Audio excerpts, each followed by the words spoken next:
Ainda em pé, vamos abrir as nossas Bíblias e ler Romanos capítulo de número 12.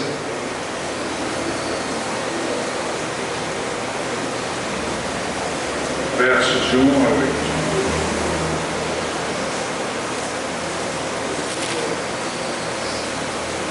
Os que têm a versão da NVI podem ler alternadamente comigo. Eu vou ler nós vamos ler juntos os versos de 1 a 8. Eu leio primeiro, vocês que têm a versão da NVI leem os versos pares. Se você tem uma versão diferente, não leia, por favor. Portanto, irmãos, rogo-lhes pelas misericórdias de Deus que se ofereçam em sacrifício vivo, santo e agradável a Deus. Este é o culto racional de vocês. Não se amoldem ao padrão deste mundo, mas transformem-se pela renovação da sua mente, para que sejam capazes de experimentar e comprovar a boa, agradável e perfeita vontade de Deus. Por isso, pela graça que me foi dada, digo a todos vocês: ninguém tenha de si mesmo um conceito mais elevado do que deve ter, mas ao contrário, tenha um conceito equilibrado, de acordo com a medida da fé que Deus lhe concedeu. Assim como cada um de nós tem um corpo com muitos membros, e esses membros não exercem todos a mesma função. Assim também, Cristo, nós, que somos muitos, formamos um corpo, e cada membro está ligado a todos os outros.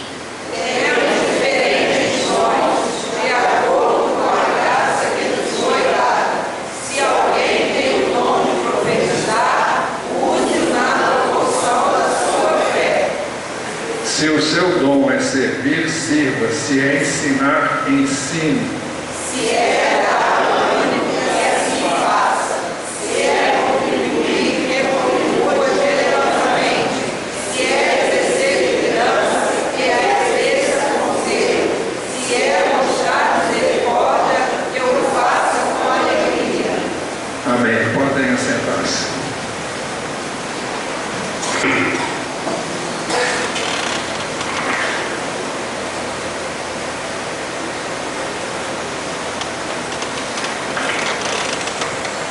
Essa é a segunda parte desta mensagem.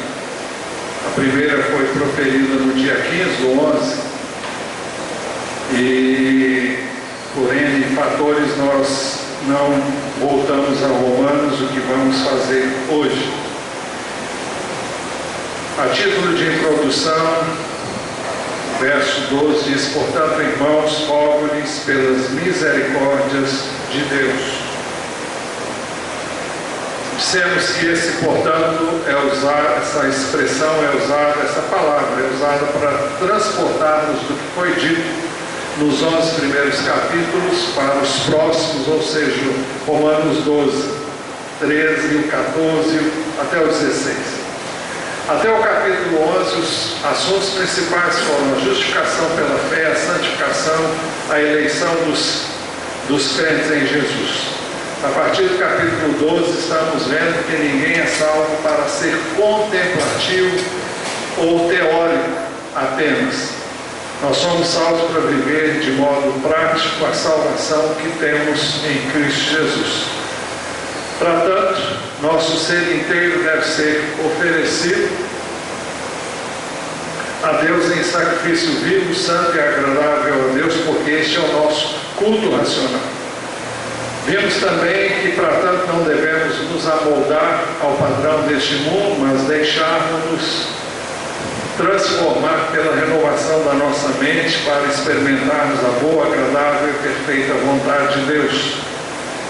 Estes dois pré-requisitos são necessários para que não criemos embaraços para o que Deus tem em mente fazer conosco, ou seja, levar-nos a servi-lo. Por isso que o título da mensagem que começamos no dia 15 é Salvos para Servir. Dentro desse propósito, nós precisamos entender, primeiro, que ninguém deve pensar de si mais do que convém. Por isso, pela graça que me foi dada, digo a todos vocês, ninguém tenha de si mesmo um conceito mais elevado do que deve ter. Dissemos na ocasião, você não deve pensar de você menos do que deve e nem mais. Há pessoas que se sentem a pior das criaturas, a última delas, a mais indigna. De fato, não somos flor que se cheire mesmo, não. E não somos salvos por isso. A graça nos alcançou justamente porque nunca merecemos o que recebemos pela graça. Mas Deus nos amou e nos alcançou, e nós devemos entender que somos o que somos por causa de Jesus, e se podemos servi-lo hoje é por causa de Jesus. E para que pudéssemos fazê-lo também, podemos e poderemos fazê-lo na graça que há também em Cristo Jesus. Por isso que tudo que temos é dom de Deus. Nós citamos um trecho que eu preciso ler outra vez, porque eu acho muito importante. 1 Coríntios 4, 6 e 7. O apóstolo diz assim: irmãos, aprendam de nós o que significa não ultrapassem o que está escrito. Assim ninguém se orgulha a favor de um homem em detrimento de outro. Ah, fulano, olha, fulano é o máximo. Ninguém é o máximo. Só tem uma pessoa que é o máximo, e essa pessoa é Jesus. No contexto da igreja, no contexto da obra de Deus, só tem uma pessoa que é excelente e é especial, é Ele. E se Ele está agindo na sua vida, você está dando liberdade para Ele agir, mas a glória é dele, não é sua não. Então, o texto continua dizendo: pois quem torna você diferente de qualquer outra pessoa? O que você tem que não tenha recebido? E se o recebeu, por que se orgulha como se assim não fosse? Então nós não temos de que nos vangloriar, de que nos orgulhar, e a Bíblia diz que se o fizermos, nós temos que fazer do Senhor. Aquele que se gloria, glorie-se no Senhor. Segundo, devemos ter um conceito moderado de nós mesmos, de acordo com a medida da fé que recebemos de Deus. Por isso, pela graça que me foi dada, digo a todos vocês, ninguém tenha de si mesmo um conceito mais elevado que deve ter, mas ao contrário, tenha um conceito equilibrado, de acordo com a medida da fé que Deus lhe concedeu. Salientamos que fé não é uma capacidade pessoal, é um atributo que Deus nos dá, é um dom que Deus nos dá, é uma dádiva de Deus. Nós somos tão incapazes que não temos nem fé, e a que temos não é nossa, é Deus quem nos deu. Por isso que Efésios 2,8 diz que pela graça, pois pela graça sois salvos, por meio da fé. Isso não vem de vós, é dom de Deus. O que é dom de Deus? A graça e a fé. E esse texto diz que cada um deve agir de acordo com a medida da fé que Deus concedeu. Se Ele me deu fé, a fé que eu tenho para agir daquela forma é com base no que eu recebi, que eu vou dar. Então, e se eu vou fazer isso, eu não tenho de que também me orgulhar, porque a fé que eu tenho, ela vem de Deus. Vimos também que a nossa capacidade é dom de Deus. Nesse trecho, que eu não vou ler, Paulo diz que a capacidade dele vinha de Deus. Terceiro, cada um de nós tem um corpo com muitos membros, e esses membros não têm todos a mesma função. Assim como cada um de nós tem um corpo com muitos membros, e esses membros não exercem todos a mesma função.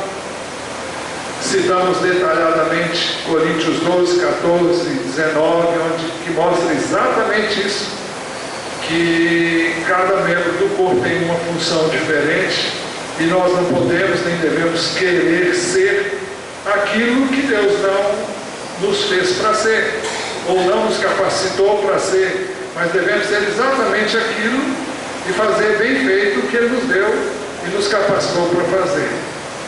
Quarto, ele diz que assim como no corpo cada membro tem uma função, assim também em Cristo, que somos nós, que somos muitos,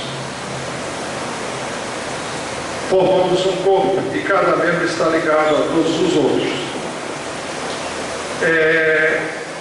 Nós fazemos parte de um corpo onde não há espaço para individualismos nem para estrelismos ou estrelismo.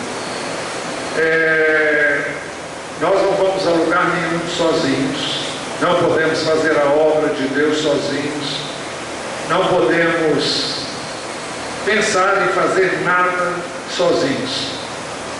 O olho, para enxergar, ele precisa da cabeça, ele precisa do cérebro, ele precisa de N outros elementos que vão possibilitar que ele olhe, que ele enxergue, que ele veja, ou melhor, que eu veja através do meu olho. E a mão, o dedo, depende do braço, e assim sucessivamente nós dependemos uns dos outros. O nosso corpo, os nossos membros dependem uns dos outros para funcionar, e não é diferente no corpo. Então ninguém é melhor do que ninguém, ninguém é mais do que ninguém. Não faz sentido então no corpo egoísmo, interesse pessoal, opinião própria. O que faz sentido no corpo é a unidade. Dentro do possível, a unanimidade é termos o mesmo sentimento.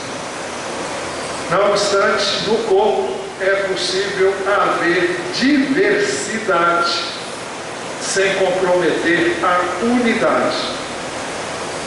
Somos diferentes, somos muitos, mas somos um corpo. E só podemos funcionar como devemos funcionar se tivermos o entendimento de que somos um corpo. Isso vale para o corpo humano e vale para a igreja, que é representada por um corpo humano. Por isso que o corpo humano é caracterizado pela interdependência de seus membros. Assim também, agora vai falar do corpo de Cristo. Assim também em Cristo, nós que somos muitos, formamos um corpo e cada membro está ligado a todos os outros. Por isso, quinto lugar, temos diferentes dons de acordo com a graça que nos foi dada. Falamos sobre o dom de profetizar. Se alguém tem o dom de profetizar, use-o na proporção da sua fé. Vimos o que não vamos ver novamente, porque já vimos isso. Mas não vamos ver em detalhes. Vimos que a profecia é o dom de receber uma mensagem diretamente de Deus para a igreja e transmiti-la com fidelidade. E vale a pena repetir que quem fala em nome de Deus é uma coisa muito séria, falar em nome de Deus.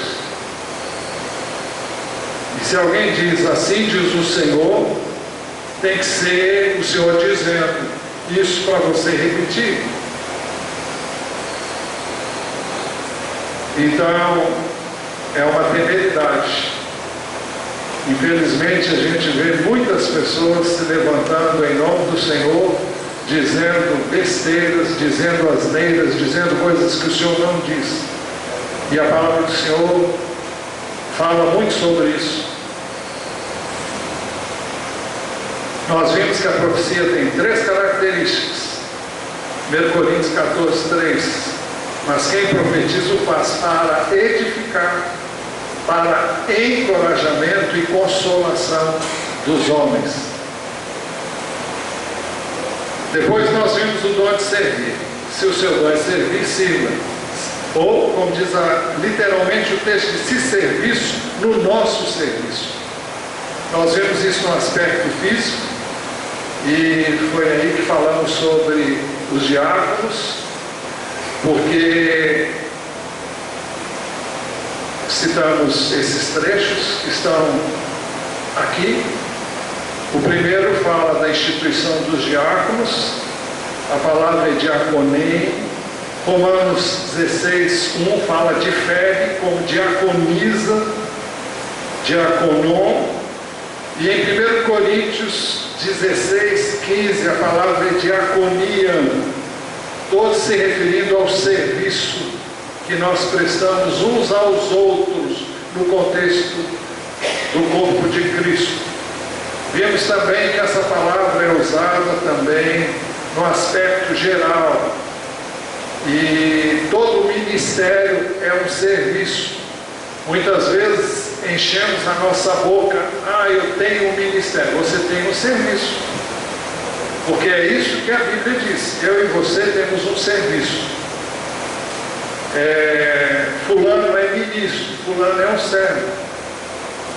É isso que a palavra de Deus diz. E aí nós temos vários aspectos sobre todos os ministérios. 1 Coríntios 12:5 a palavra é diaconia. Romanos 11:13, os textos todos que estão aí, no aspecto geral, falam sobre o serviço, aquilo que nós chamamos, e muitas vezes a Bíblia mesmo chama de ministério, mas temos que entender que é traduzido para o português como ministério. Originalmente fala em servir, em serviço. Nós fomos até aqui a última vez, no dia 15. Vamos entrar agora no dom de ensinar. Se é ensinar, ensine. Uma outra versão diz: o que ensina, esmere-se no fazê-lo. Ou ainda, se é ensinar, haja dedicação ao ensino. Ou ainda, literalmente, aquele que ensina no seu ensino.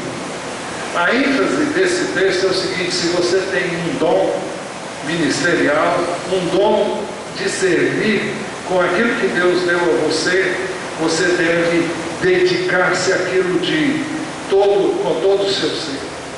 Por isso que literalmente o texto diz: aquele que ensina no seu ensino. Ou como diz essa outra versão: o que ensina, esmere-se no fazer.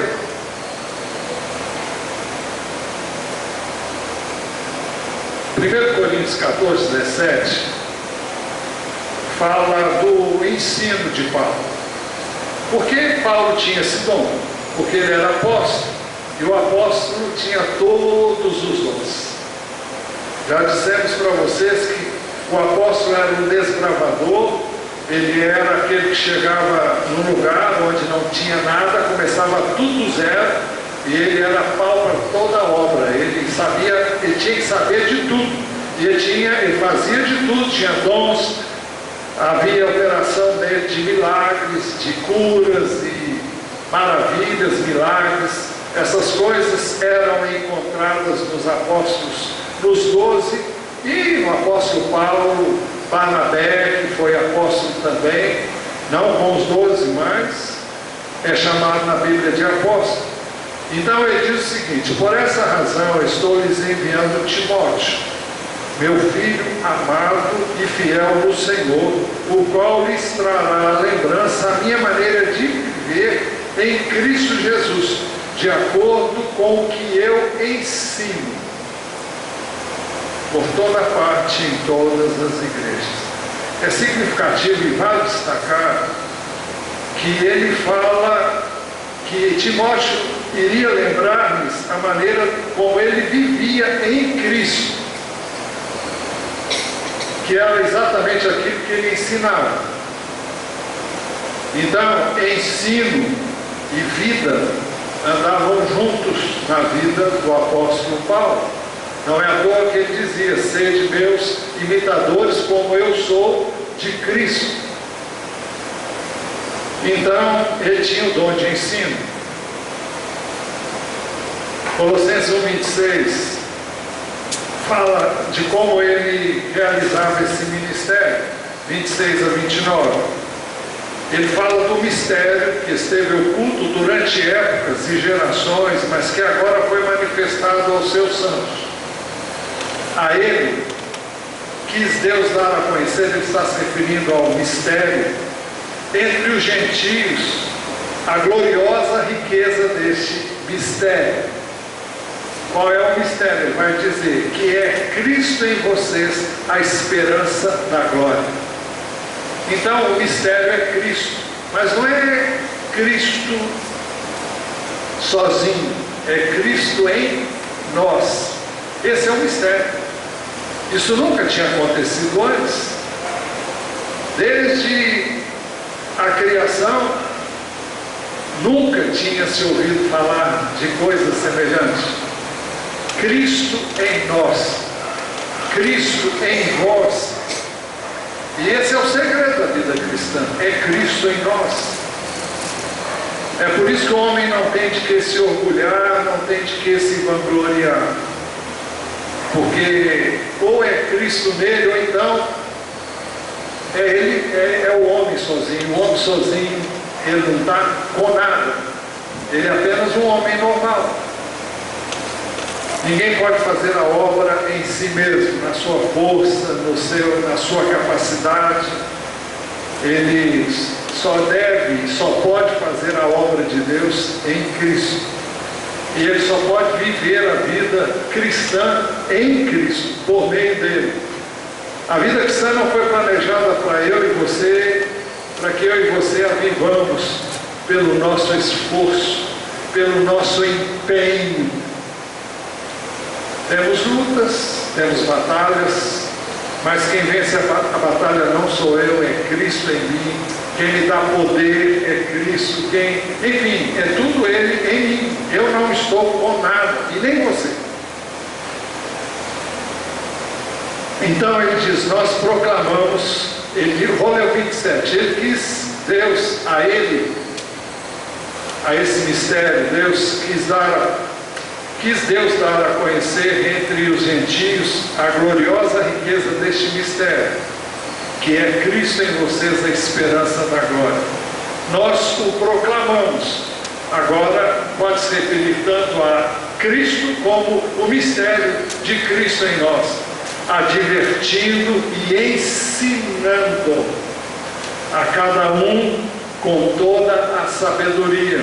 Então nós temos aqui orientação de como deve ser feito o ensino, com toda a sabedoria. A minha não, aqui Deus dá também, para que apresentemos todo homem perfeito em Cristo. O alvo do ensino do apóstolo era levar o homem, a mulher, a todos quantos ele ensinava a serem perfeitos, não em si mesmo, mas em Cristo,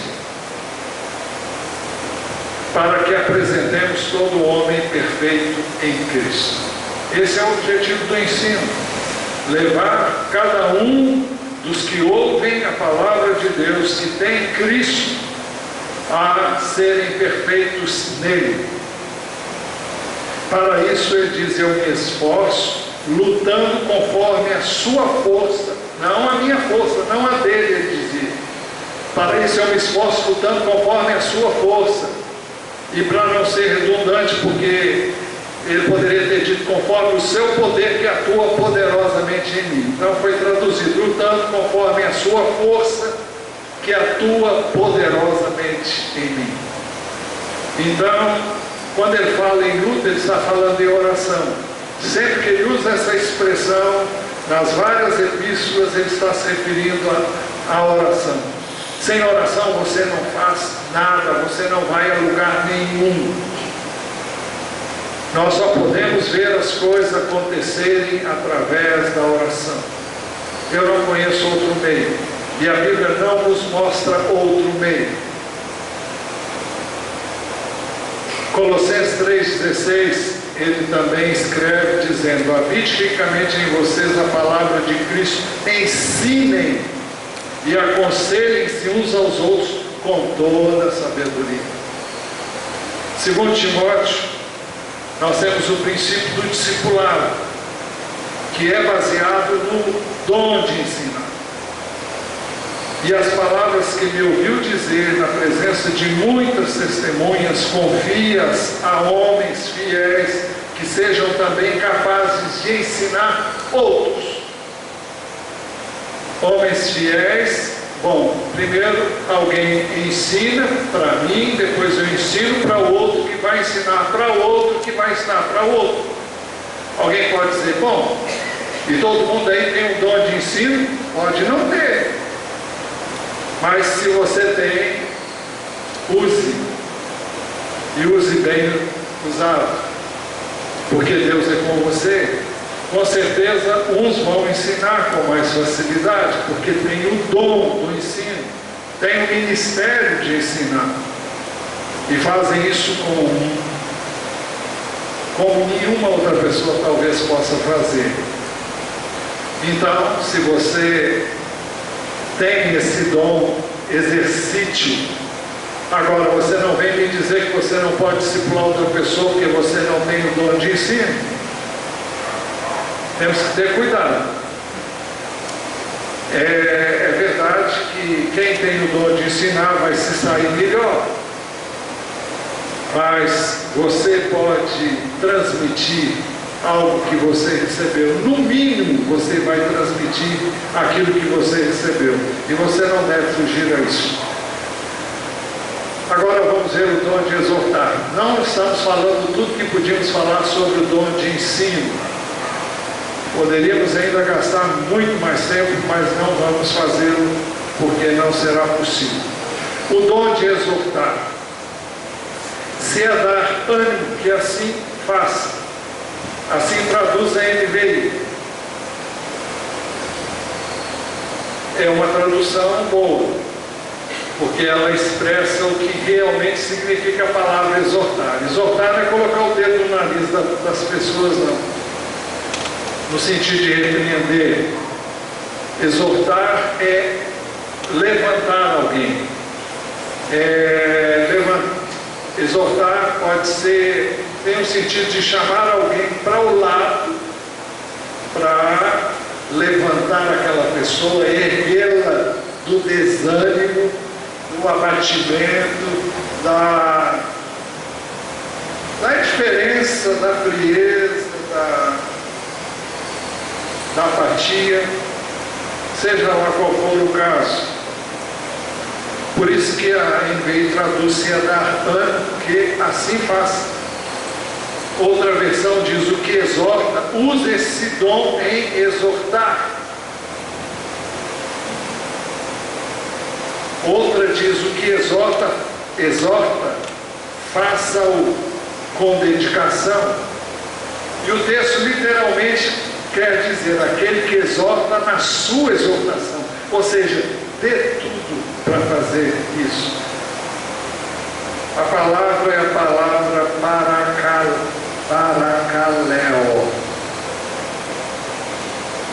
E para ajudar você a entender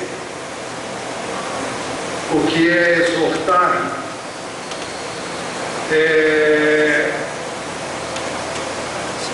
a palavra Paráclitos é traduzida em João 14,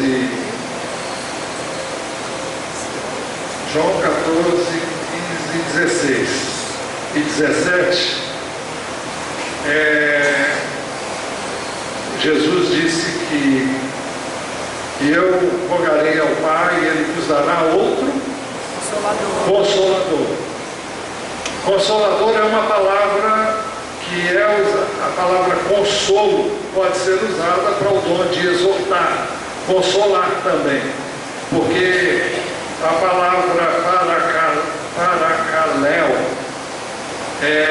vem da mesma raiz de paráclitos, que é consolador, mas consolador pode ser traduzido também por exortador, pode ser traduzido por ajudador. Olha, existem inúmeras possibilidades para você traduzir este termo. E aqui ele é traduzido assim, por exemplo, 2 Coríntios 1,4. Diz assim, ele fala de Deus que nos consola em todas as nossas tribulações, para que com a consolação que recebemos de Deus, possamos consolar os que estão passando por tribulações. Então ele fala de situações que eu e você vivemos para podermos então consolar aqueles que estão passando por situação semelhante. Porque nós só podemos compreender alguém que viva situação semelhante àquela que nós vivemos. É claro que qualquer uma pessoa pode ajudar, mas às vezes as pessoas vão ajudar e às vezes atrapalham, porque elas não estão na pele de quem está passando por aquilo. Então é muito fácil dizer para alguém de maneira simplista que vai se resolver, mas você não sabe o que ela está vivendo, você não sabe o que ela está passando. Mas se você já viveu algo semelhante, se você já sentiu na pele o que ela está sentindo, então você sabe. Então Paulo está falando aqui de um caso. Se você ler o texto todo, você vai descobrir que ele chegou ao ponto do desespero. E porque ele disse que já tinha sentença de morte. Eu creio que foi na questão do apedrejamento dele, se não me engano, na cidade de... Eu não estava pensando em falar esse negócio, mas... esqueci. Na cidade de Derbe. Hein? Ou na cidade de Derbe, foi? Derbe, Icônio ou Listra, naquele triângulo ali. Foi por ali. Ele continua dizendo no verso 6: se somos atribulados, é para a consolação e salvação de vocês. Se somos consolados, é para a consolação de vocês. Quando ele era atribulado, ele servia de consolo para aqueles que estavam sendo atribulados. E quando ele era consolado, com o consolo que ele era consolado, ele podia consolar outros. Então, essa palavra que é usada aqui, ela tem a mesma raiz da palavra exortar. Então, exortar, muitas vezes, a palavra, o verbo exortar, muitas vezes no Novo Testamento é traduzido por consolar. 2 Coríntios 6:1. Como cooperadores de Deus, insistimos.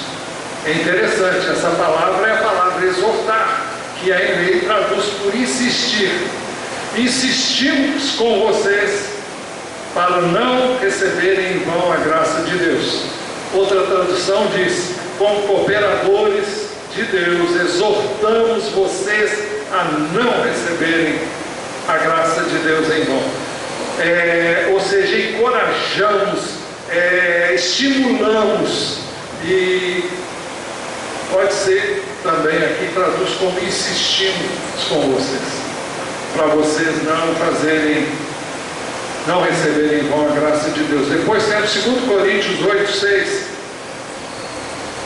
que ele traduz assim: recomendamos, literalmente é exortamos, assim exortamos a Tito, encorajamos, estimulamos a Tito, que assim como ele já havia começado, também completasse esse ato de graça da parte de vocês. Então, aqui a NVI traduz por recomendação: olha, eu recomendo que você vá. Mas o que o texto diz literalmente é que Paulo estava encorajando Tito a ir.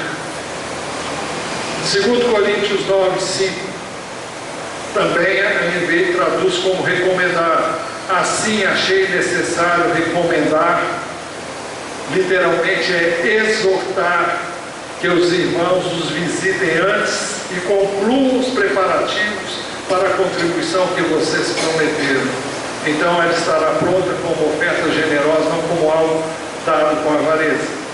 Então, assim achei necessário recomendar, diz a NVI, mas literalmente seria exortar.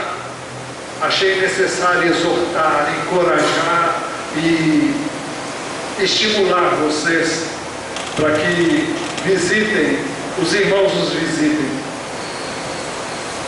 Bem, Então, exortar, encorajar, levantar, consolar, tudo isso é possível. É alguém que tem a capacidade dada por Deus de levantar uma pessoa abatida. O dom de contribuir. Se é contribuir, que contribua generosamente. Uma outra versão diz: o que reparte, faça-o com liberalidade.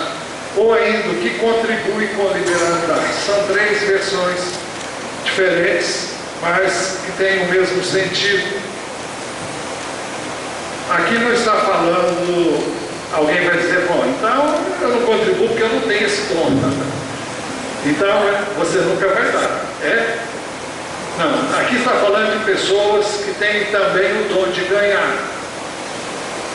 Nós falamos sobre isso aqui, não lembro, foi sobre a mensagem dos conflitos da vida.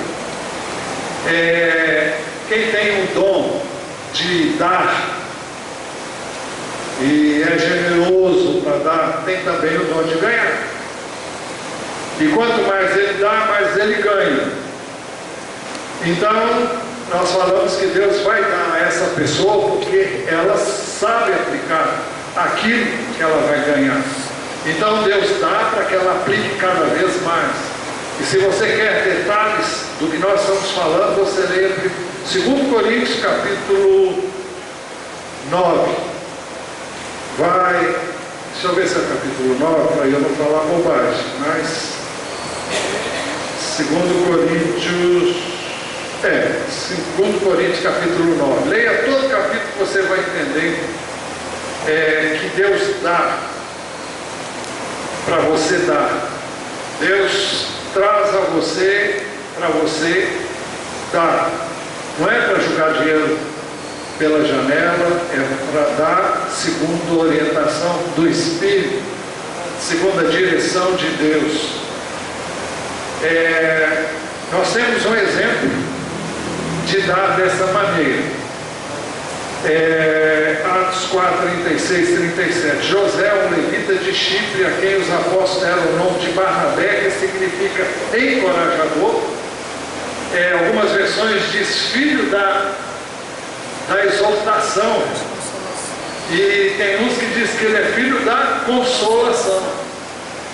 Então os irmãos veem como é que a palavra exortar pode ter essas conotações, mas literalmente ele significa exortador ou filho da exortação.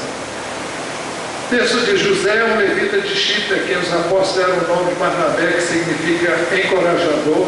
Vendeu um campo que possuía, trouxe o dinheiro e colocou aos pés dos apóstolos. Colocou todo o dinheiro. É um exemplo de alguém que deu tudo que tinha.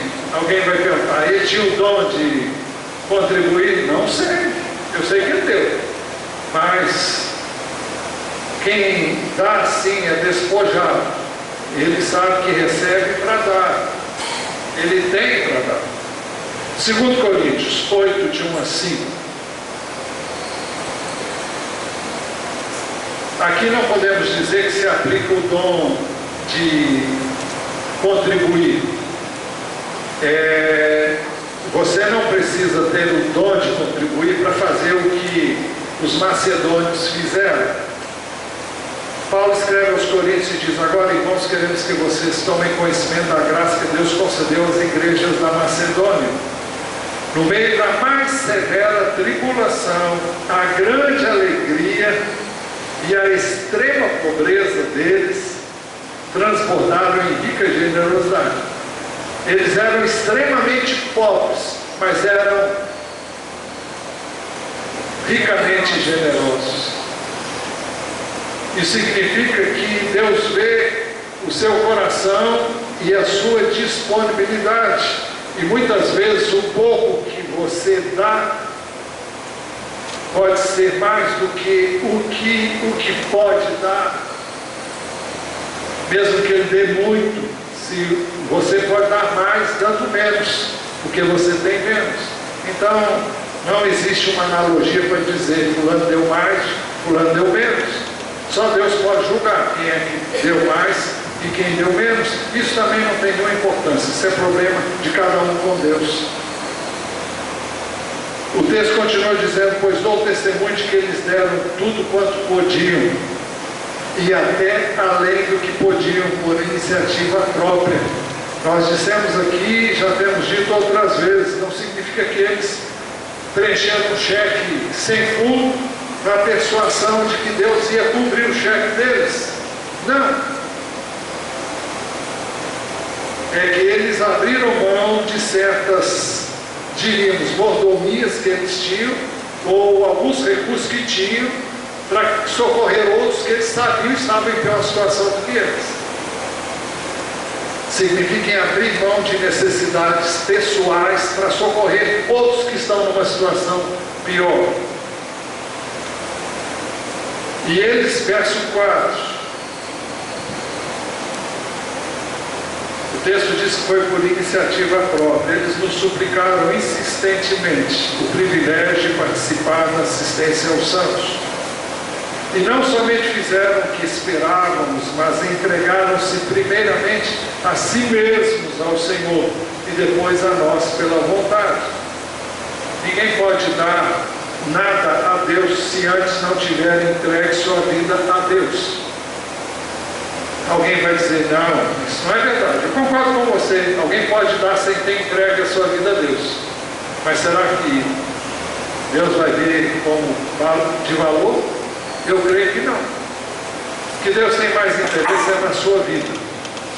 Porque a Bíblia diz que onde estiver o vosso tesouro, aí está o quê? O seu coração. Se o seu coração está em Deus, você não terá nenhuma dificuldade em fazer o que Ele orientar você a fazer. Bem, então, repetindo, quem tem o dom de contribuir, o dom de repartir, também tem o dom de ganhar bastante ou o suficiente para dar. Mas todos nós podemos dar. O dom de liderar. Se exercer liderança, que exerça com zelo. Se exercer liderança, que a exerça com zelo. Outra versão diz: o que preside com zelo. Timóteo 5,17 diz que os presbíteros que lideram bem a igreja são dignos de dupla honra, especialmente aqueles cujo trabalho é a pregação e o ensino. Ele diz também, em 1 Tessalonicenses 5, 12 e 13: agora lhes pedimos, irmãos, que tenham consideração para com os que se esforçam no trabalho entre vocês e que os lideram no Senhor, e os aconselho: tenham-nos na mais alta estima, com amor, por causa do trabalho deles. Vivam em paz uns com os outros. Liderar não é uma coisa fácil, não. Pode ser que alguém goste de liderar.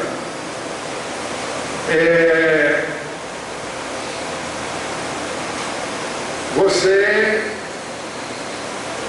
quando tem esse dom, você faz isso automático. Mas quem está na liderança é muito afligido, é muito combatido, não só do ponto de vista humano, mas sobretudo do ponto de vista espiritual. A nossa luta não é contra carne e sangue, mas contra os principados, as potestades. Por quê? Se você derruba um líder, você derruba muita gente com ele. É claro que não tem que ser assim, mas normalmente acontece assim. Então, não é um trabalho fácil. E essa é a razão pela qual os que temos recebido de Deus a responsabilidade de liderar, temos que orar e ser objetos da oração dos irmãos. Sermos objetos da oração dos irmãos.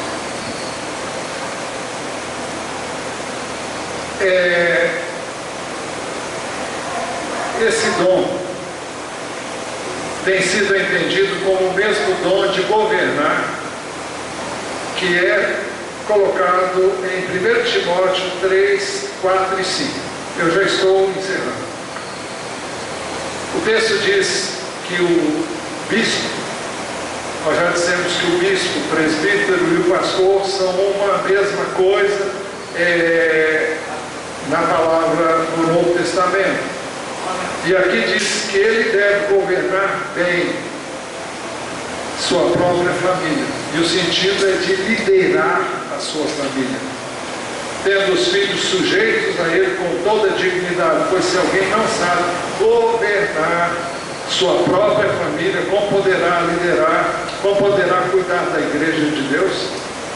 Isso é dito também aos diáconos. Já vimos isso quando falamos sobre os diáconos aqui de forma bem específica.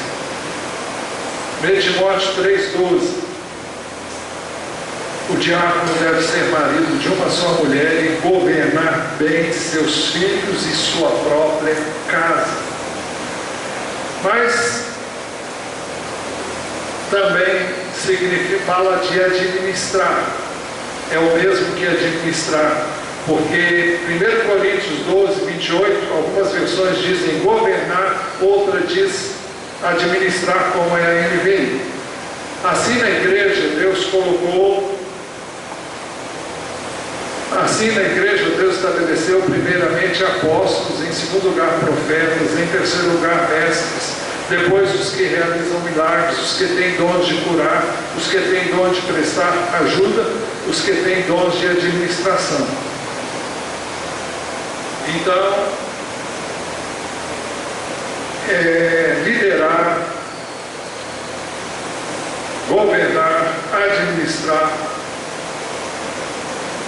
são faces de um mesmo dom. E o último dom é o dom de misericórdia. Se é mostrar misericórdia, que eu faça com alegria. O que usa de misericórdia com alegria. Esse dom é o mesmo que prestar ajuda em 1 Coríntios também 12, 28. Assim na igreja, Deus estabeleceu primeiramente apóstolos, em segundo lugar profetas, em terceiro lugar mestres, depois os que realizam milagres, os que têm dom de curar, os que têm dom de prestar ajuda.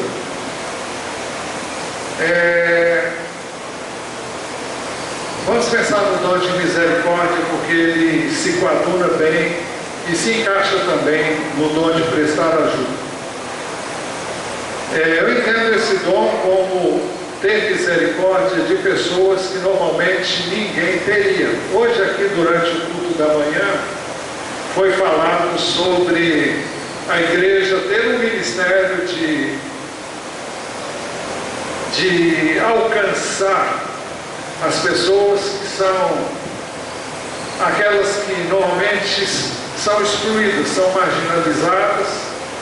Falou-se de viciados em drogas, falou-se de mendigos, falou-se de prostitutas, e a lista não termina aí. Quem tem o dom de misericórdia é capaz de abraçar uma pessoa dessa, sem ter qualquer escrúpulo de fazer isso. É capaz de amar essa pessoa e de mostrar que ama. Não é mostrar para os outros verem, é mostrar através das suas atitudes. Ela não tem nenhuma dificuldade de chegar e se aproximar dessas pessoas e conversar com elas com toda a liberdade e alcançar essas vidas. Eu estava em Belo Horizonte, eu não sei o nome dele, porque como é que é o nome dele? Bia? Aquele que tem um trabalho com mendigos? Pastor, foi?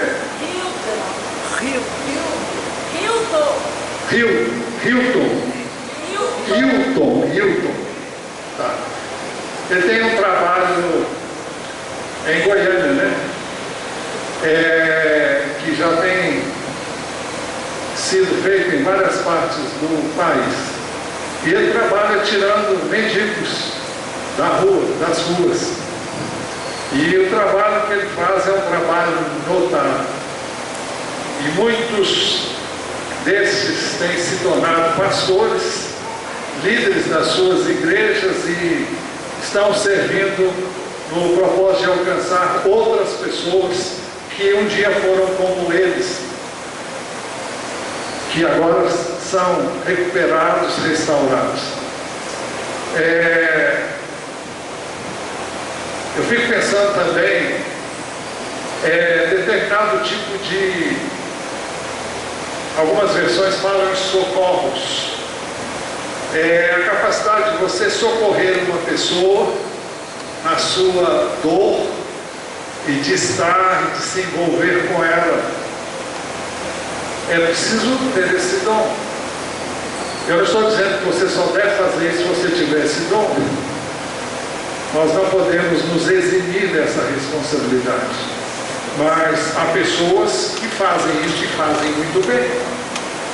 Nós falamos de servir o diácono. O que faz a diferença entre alguém que serve e o diácono? Se ele é diácono porque foi chamado por Deus para ser diácono, ele vai fazer isso e vai transmitir graça com o seu serviço. Ele vai abençoar, ele não vai resmungar, ele não vai reclamar, ele não vai dizer que está chato, que está difícil. Olha, quem faz o que Deus mandou fazer não reclama do que faz. Faz com alegria e transmite graça, transmite bênção, abençoa as vidas com o seu ministério, seja ele qual for. Essa aqui é a diferença. Quem faz, faz com alegria. Quem faz, faz bem feito. Quem faz, se dá inteiramente, porque recebeu de Deus a graça para fazer isso.